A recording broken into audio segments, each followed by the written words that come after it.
Assalamualaikum warahmatullahi wabarakatuh. Saya Rika Diantika dengan NIM 2061201094, mahasiswi Institut Teknologi dan Bisnis Ahmad Dahlan Karawaci, Prodi Manajemen A1 semester 2. Saya akan menjelaskan tentang pendidikan kewarganegaraan dalam perspektif Al-Quran. Pendidikan kewarganegaraan adalah upaya membentuk warga negara yang baik menurut Al-Quran. Warga negara yang baik adalah warga negara yang memiliki hubungan harmonis dengan Tuhan yang diwujudkan dengan sikap takwa dan beriman, memiliki hubungan harmonis sesama manusia yang diwujudkan dengan saling mengenal atau bersaudara dan melaksanakan amar ma'ruf nahi munkar, serta memiliki hubungan harmonis dengan alam yang diwujudkan dengan penjagaan dan pelestarian lingkungan. Urgensi pendidikan kewarganegaraan bagi warga negara perspektif Al-Quran. Pendidikan kewarganegaraan merupakan proses pengajaran dan pembinaan kepada warga negara agar menjadi warga negara yang baik, atau dikenal dengan istilah good citizen. Perintah untuk menjadi warga negara yang baik telah diisyaratkan dalam surat An-Nisa juz 4 ayat 9. Pendidikan kewarganegaraan merupakan upaya strategis untuk mempersiapkan warga negara yang kuat dan baik. Warga yang baik akan selalu berpartisipasi aktif dalam membangun negaranya dan bersikap tanggung jawab dalam menghadapi persoalan-persoalan yang melanda negara. Nabi Muhammad selalu mengajarkan bagaimana menjadi warga negara yang baik. Dalam perjalanan hidupnya, Nabi Muhammad adalah seorang kepala negara yang berhasil memimpin serta menyatukan warga Arab yang berlatar belakang suku dan keyakinan yang berbeda. Nabi Muhammad berhasil membangun masyarakat yang tertinggal menjadi masyarakat yang beradab yang dilandasi prinsip-prinsip keadilan, kebebasan, persamaan, dan persaudaraan. Dengan demikian, praktik Nabi Muhammad dalam membina serta mendidik warga saat itu menjadi betapa strategis dan urgensinya pendidikan kewarganegaraan. Warga negara yang baik perspektif Al-Quran. Jika merujuk kepada Al-Quran, secara konseptual tidak dirumuskan istilah warga negara.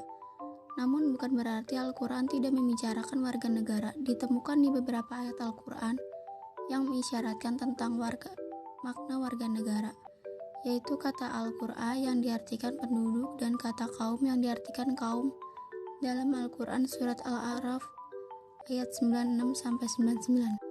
Al-Quran mengakui keberadaan warga negara. Hal tersebut sebagaimana disebutkan di beberapa surat dan ayat.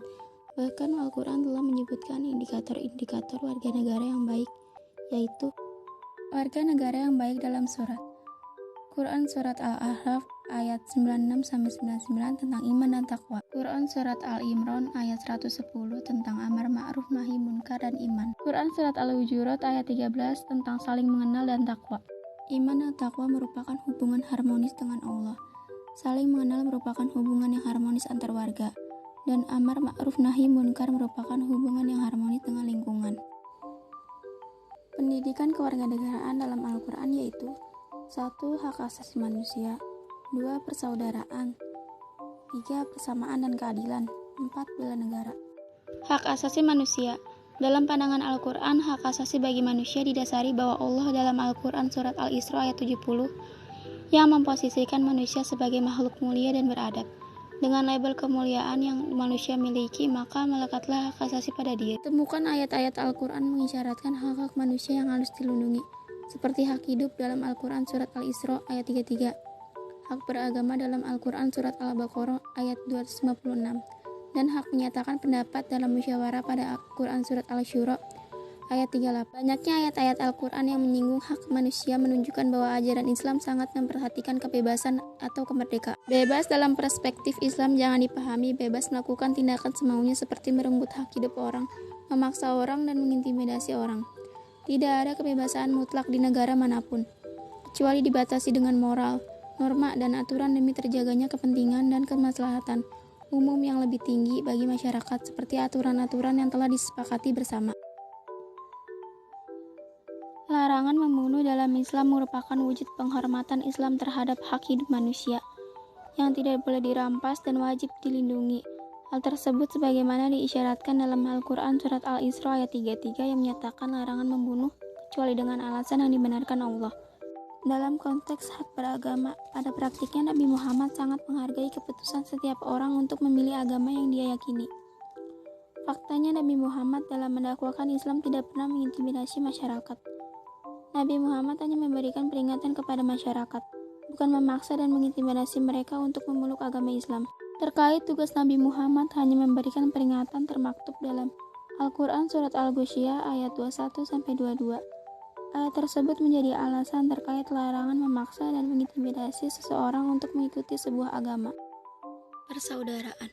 Persaudaraan merupakan ajaran Islam yang menjadi prinsip dalam hidup bermasyarakat dan bernegara yang wajib direalisasikan warga negara menurut Qari Shihab. Makna persaudaraan dalam Al-Quran diungkapkan dengan kata yang beragam. Misalnya kata ak dalam Al-Quran Surat Al-A'raf ayat 65. Persamaan dan keadilan. Jika ditinjau secara bahasa, istilah keadilan berasal dari kata adil, yang diserap dari bahasa Arab. Adal, kata adal adalah bentuk masdar dari kata kerja adalah ya'dilu adlan yang makna pokoknya lurus. Salah satu prinsip dasar bagi pengelolaan hidup persamaan dan keadilan. Hal tersebut didukung oleh ayat-ayat Al-Quran yang menyatakan pentingnya persamaan al-musawah dan keadilan di antara sesama manusia. Quran Surat Al-Maidah ayat 8. Ayat tersebut menjadi dasar perintah untuk tidak diskriminasi dalam memperlakukan seseorang serta tidak pilih dalam menegakkan keadilan. Bela negara. Bela negara dalam Islam memiliki kedudukan yang sangat penting. Hal tersebut didasari dari banyaknya ayat yang mensyaratkan bela negara. Salah satunya terdapat dalam Al-Quran Surat An-Nisa ayat 84. Bela negara tidak harus dipahami dengan berperang. Dalam kondisi negara damai, komitmen warga negara membela negaranya dapat diwujudkan dengan cara partisipasi aktif, memajukan dan menjaga ketahanan negara melalui bidang pendidikan, sosial, ekonomi, politik sesuai kapasitas dan kompetensi masing-masing setiap warga negaranya. Cukup sekian yang bisa saya sampaikan. Wassalamualaikum warahmatullahi wabarakatuh.